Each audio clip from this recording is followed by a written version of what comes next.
తాకట్టులో ఉన్న బంగారాన్ని విడిపించి ఆ రోజు ఆన్లైన్ ధరకే కొంటుంది కొమ్మూరి గోల్డ్. నమస్తే, వెల్కమ్ టు సుమన్ టీవీ. నేను పద్మిని. ప్రస్తుతంతో పాటు ప్రముఖ ఆధ్యాత్మికవేత్త, ఆస్ట్రోన్యూమరాలజిస్ట్, వేదిక్ వాస్తు స్పెషలిస్ట్, శ్రీ విద్య మరియు హనుమత్ ఉపాసకులు బ్రహ్మశ్రీ డాక్టర్ సిస్లా జయశంకర్ గారు మనతో పాటు ఉన్నారు. మాట్లాడదాం. నమస్కారం అండి.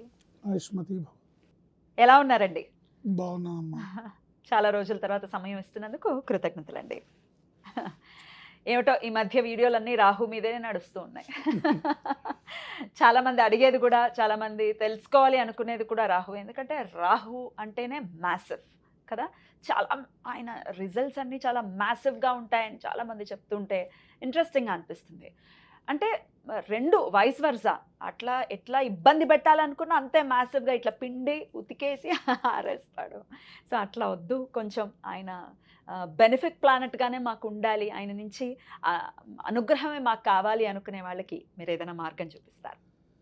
అనుగ్రహం కావాలనుకున్న వారికైనా, లేదా ఆయన వారి వ్యక్తిగత జాతకంలో ఆగ్రహంలో ఉన్నా, ఎలాంటి స్థితిలో ఉన్నా, ఆయన ఇబ్బంది పెడుతున్నా కూడా ఏదేమైనా ఆయన్ని ప్రార్థించాల్సిన అవసరం అయితే ఉంటుంది. ప్రత్యేకంగా ఆయన్ని ప్రార్థన చేస్తే ఆయన అనుగ్రహం అనేది ఉంటుంది.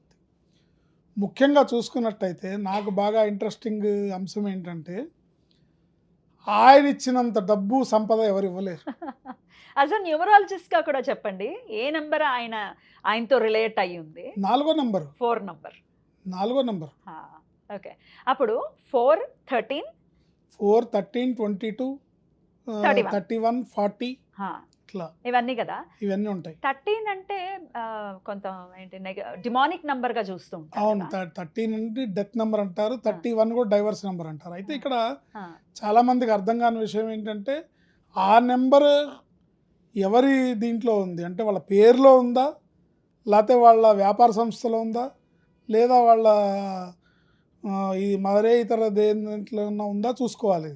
అంటే సందర్భానుసారంగా అది పనిచేస్తుంది. వ్యక్తిగతంగా ఒక మనిషి పేరులో ఉన్నా, లేదా పర్మనెంట్గా మనం ఒక ఇంట్లో ఉంటే ఆ ఇంటికి ఆ నెంబర్ ఉన్నా అది మంచిది కాదు. కానీ కొన్ని సందర్భాల్లో ఆ నెంబర్ ఇచ్చినంత డబ్బు ఏ నెంబరు ఇవ్వలేదు. ఉదాహరణకి పుష్ప అనే పేర్లో అదే నెంబర్. సో 1800 కోట్లు కలెక్ట్ చేసి, ఒక సాధారణమైన సినిమా 1800 కోట్లు కలెక్ట్ చేసి నిర్మాతకి వీళ్ళందరికీ కాసుల వర్షం కురిపించిన సినిమా అంటే పుష్ప.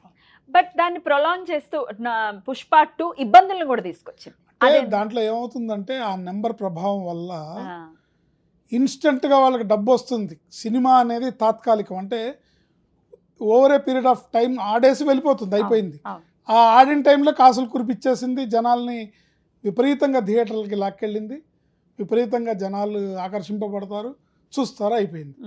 కానీ ఆ టైటిల్లో ఉన్న నెంబరు ఆ హీరో మీద, ఆ నిర్మాతల మీద తప్పకుండా చూపిస్తుంది, ఆ డైరెక్టర్ మీద, ముఖ్యంగా హీరో మీద. సో మీరు చూడండి, పుష్ప 2 రిలీజ్ తర్వాత అల్లు అర్జున్ జైలుకి వెళ్ళడం, ఒక వ్యక్తి ప్రాణాలు కోల్పోవడం, ఆ నింద అతని మీద పడ్డం, తర్వాత అతను జైలుకి వెళ్ళడం, ఇవన్నీ జరిగినాయి. సో ఇవన్నీ కూడా ఆ నెంబర్ ప్రభావం ఉంటుంది. అందుకని జాగ్రత్తగా ఎక్కడ ఆ నెంబర్ ఉండాలి, ఎక్కడ ఆ నెంబరు ఉంటే పనికి వస్తుంది అనేది మనం అర్థం చేసుకోవాలి. సో రాహు ఇట్లా మ్యాజిక్, ఆయన చేసే మ్యాజిక్ ఎవరు చేయలేరు, ఆయన ఇచ్చినంత సంపద ఎవరు ఇవ్వలేరు. అయితే ఇప్పుడు ఈ కాలంలో, సమకాలీన కాలంలో చూసుకుంటే ఎవరికైనా సరే డబ్బు అనేది అవసరమే. ధనం మూలం ఇదం జగత్ అనేది నానుడి. ఆ డబ్బుతోనే అన్ని ముడిపడి ఉన్నాయా అని అనే వాళ్ళకు కూడా డబ్బు కావాల్సిందే. మాటలు చెప్పుకోవడానికి డబ్బుతోనే అన్నీ అవుతాయండి, డబ్బు వల్ల అన్నీ కావు, డబ్బు ఉంటే సరిపోయిందా అని అంటారు. కానీ డబ్బు లేకుండా ఏమీ జరగదు. 10 రూపాయలు జేబులో లేకుండా మీరు అడుగు కూడా ముందుకు వేయలేరు. ఖచ్చితంగా. అసలు కాన్ఫిడెన్స్ ఎక్కడ ఉంటుంది డబ్బు లేకపోతే? ఇక్కడ మళ్ళీ డబ్బులో కూడా సాధారణంగా దైనందిన జీవితంలో మన సంసారం గడవడానికి, మనం సర్వైవ్ అవ్వడానికి కావాల్సినంత డబ్బు ఒకవైపు, కానీ అమితమైన సంపద, అమితమైన ల్యాండ్ బ్యాంకింగ్, బంగారము, భూములు, ఇళ్ళు, వాకిళ్ళు, సంపద తరతరాలు కూర్చొని తినేలా, అంటే తరతరాలు కూర్చుంటారులే తెలియదు. ఇప్పుడు ఉన్న కాలంలో ఎప్పుడు ఏ బాంబు పడుతుందో ఏది స్మాష్ అయిపోతుందో తెలియదు కదా మనకి. కర్పూరంలా మొత్తానికి అలాంటి కాల్చేయచ్చు. సంపద రావాలంటే, ఒక కుటుంబం రావాలంటే అది రాహు అనుగ్రహం వల్లే జరుగుతుంది. ఆయన అనుకూలంగా ఉంటేనే జరుగుతుంది. రైట్. సో మళ్ళీ అంతేకాకుండా చాలా మంది రుణ బాధలతో బాధపడుతుంటారు. అవును సార్. రుణ బాధలతో బాధపడుతుంటారు. అంటే వాళ్ళు బతకడానికి డబ్బు కావాల్సి రావడమే కాకుండా అదనంగా ఈ అప్పులు తీర్చాల్సిన అవసరం కూడా ఏర్పడుతుంది. ఈ రుణ బాధల మీద పడుతుంటాయి. ఆ రుణ ఒత్తిళ్ళు ఇవి తట్టుకోలేక కొంతమంది సూసైడ్ చేసుకోవడం ఇవన్నీ కూడా జరుగుతుంటాయి. ఇది కూడా రాహు ఇంపాక్టేనా? రాహు ఇంపాక్ట్. కానీ ఆయనని ప్రార్థిస్తే, ఆయన మంత్రాన్ని జపిస్తే ఒక ప్రత్యేకమైన ప్రక్రియ ఉంది. ఈ ప్రక్రియ ద్వారా ఆయన్ని వేడుకుంటే, ఆయన అనుగ్రహాన్ని పొందితే తప్పకుండా రుణ బాధలు తీరినంత డబ్బు వాళ్ళకి వస్తుంది. ఏంటి రుణ బాధలు ఉన్న వాళ్ళకి ప్రత్యేకంగా ఒక మంత్రం ఉంది, ప్రత్యేకమైన విధి విధానం ఒకటి ఉంది. కాకుండా నాకు అమితమైన సంపద కావాలనుకునే వాళ్ళకి ఒక రకమైన విధి విధానం. ఈ వీడియోలో దేని గురించి చెప్తున్నారు? ఈ వీడియోలో రెండూ చెప్దాం. రెండు చెప్పేస్తారా? సరే చెప్పండి. ముఖ్యంగా బాగా రుణ బాధలు ఉన్నవాళ్ళు, బాగా ఆర్థికంగా ఇబ్బందులు పడుతున్న వాళ్ళు ప్రతి మంగళవారం శనివారం రాహుకాలం టైంలో ఓ బెల్లం ముక్కని చేతిలో పట్టుకొని ఆయన మంత్రాన్ని జపించాలి. రాహుకాలం ఒక్కొక్క రోజు ఒక్కొక్క టైంలో ఉంటుంది. అవును. ఇది ప్రేక్షకులకి చాలా మందికి ఐడియా ఉండొచ్చు, రాహుకాలం ఐడియా ఉండకపోయినా కూడా నేను ఒకసారి వరుసగా చెప్పేస్తాను. చెప్పండి, ఇంకా ఈజీ అది.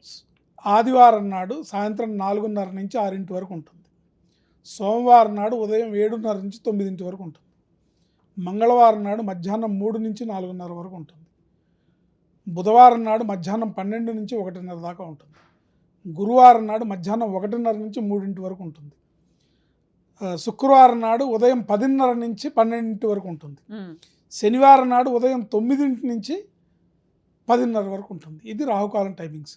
ఈ టైమింగ్స్లో ప్రత్యేకంగా రుణ బాధలు తీరాల్సిన వాళ్ళు ఓన్లీ మంగళవారం అండ్ శనివారం ఈ 2 రోజులు, అంటే మంగళవారం నాడు మధ్యాహ్నం 3 నుంచి 4:30 వరకు, శనివారం నాడు ఉదయం 9 నుంచి 10:30 వరకు మీరు వేరే ధ్యాస లేకుండా ఆయన మీదే మనసు లగ్నం చేసి ఒక బెల్లం ముక్కని మీరు తినగలిగినంత బెల్లం ముక్క, బెల్లం ముక్క మీరు తినాలా. ఓకే.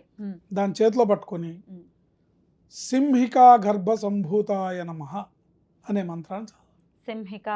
సింహిక అంటే రాహు యొక్క తల్లి గారి పేరు సింహిక.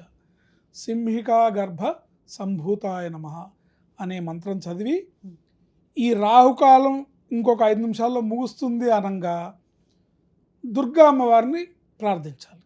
దుమ్ దుర్గాయై నమః, దుమ్ దుర్గాయై నమః అనే మంత్రాన్ని ఒక 5 నిమిషాలు, అంటే ఆయన ఇంకా తొందరగా ప్లీజ్ అవ్వడానికి.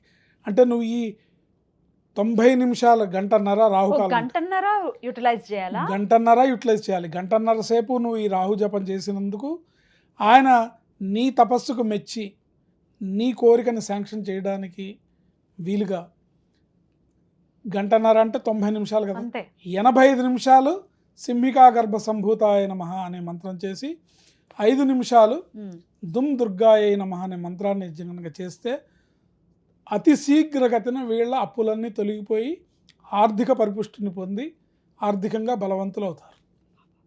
ఇలా మంగళవారాలు శనివారాలు చేయాలి అంతే. ఎప్పుడు ఎన్ని వారాలు చేయాలంటే మీ అప్పులు తీరేదాకా, అంతే కదా మరి. కష్టం తీరేదాకా చేయాలి. అయితే ఇక్కడ ఒక సంశయం ఉంది. ఇప్పుడు నేనే చేయాలనుకుంటున్నా, నేను ఇట్లా వర్కింగ్, మరి నాకు మంగళవారాలు అయితే కుదరదు, శనివారాలు కూడా సాయంత్రం అట్లా ఉంటుంది, ఎట్లా అండి మరి? ఎట్లా ఆఫీసులో అంటే శనివారం నాడు ఉదయం 9 to 10:30, ఉదయం 9 to 10:30, మంగళవారం అయితే మధ్యాహ్నం ఉంటుంది, మధ్యాహ్నం 3 to 4:30. మీరు ఆ టైంలో షూటింగ్ షెడ్యూల్ చేసుకోవడమే. నేనైతే ఏదో షెడ్యూల్ చేస్తాను. ఇప్పుడు ఏదైనా సాఫ్ట్వేర్ కంపెనీలో అంటే దీంట్లో ఉన్న ఇంకొక సౌకర్యం ఏంటంటే లోపల మడి ఆచారం ఎక్కడో అని అక్కర్లేదు. కూర్చొని సోఫాలో కూర్చొని మీరు స్మరించుకున్నా కూడా ఆయన అనుగ్రహిస్తాడు. రైట్. మీరు వర్క్ చేసుకుంటున్నారు, చేతిలో బెల్లం ముక్క ఉంది, వర్క్ చేసుకుంటూ కూడా చేసుకోవచ్చు. రైట్. అది ఇక విపరీతమైన సంపద రావాలి, బాగా డబ్బులు కావాలి, నాకు ఇల్లు భూములు కొనాలి అని అనుకున్న వాళ్ళు ప్రతిరోజు రాహుకాలంలో చేయాలి. ప్రతిరోజు చేయాలి. ప్రతిరోజు ఆ రోజు ఏ ఏ టైంలో రాహుకాలం ఉందో ఆ టైంలో ఇదే మంత్రం. ఇదే మంత్రం, ఇదే దుర్గా అమ్మవారిని 85 నిమిషాలు రాహుని, 5 నిమిషాలు దుర్గా అమ్మవారిని జపించుకోవడం వల్ల ఆయన అనుగ్రహం, ఒకవేళ మీ జాతకంలో ఆయన వ్యతిరేకంగా ఉండి మీరు ఆయన వల్ల కష్టాలు పడుతున్నా మీకు ఆయన అనుగ్రహం లభిస్తుంది. లేదు ఆయన మీకు మంచి స్థానంలో ఉండి ఆయన యోగకారకుడు అయి ఉండి ధన భాగ్యాధిపతి అయి ఉండి మీకు ధనాన్ని ఇచ్చేవాడైనా మీకు అమితమైన సంపదని, అంటే 100 రూపాయలు ఇచ్చే చోట 1,00,000 రూపాయలు ఇస్తాడు. 100 రూపాయలు మీకు రావాల్సింది ఉంటే 1,00,000 రూపాయలు ఇస్తాడు.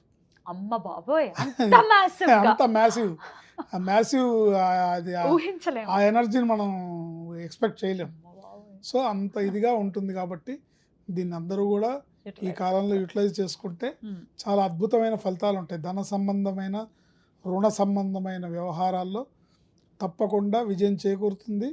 వాళ్ళు, ఆ కుటుంబం ఆర్థికపరమైన ఇబ్బందులు తొలగి ఆర్థికమైన పరిపుష్టిని పొందుతారు గ్యారంటీగా. Amazing sir, amazing. ఇది చాలా చాలా చేసుకోవాలి ఖచ్చితంగా. ఈ ఇబ్బందుల్లోనే ఉన్నారు 190 మంది కూడా. ఆర్థిక ఇబ్బందులు, ఎంతో కొంత రాహు ఇంపాక్ట్ ఉంది కాబట్టి దాని నుంచి బయటపడాలి అంటే చాలా చక్కటి మార్గాన్ని సూచించారు. ఖచ్చితంగా ఇది చేసుకుని మన వాళ్ళు లబ్ధి పొందాలని మనస్ఫూర్తిగా కోరుకుంటూ ఇవి చెప్పినందుకు చాలా చాలా కృతజ్ఞతలండి. నమస్కారం. ఆయుష్మతి.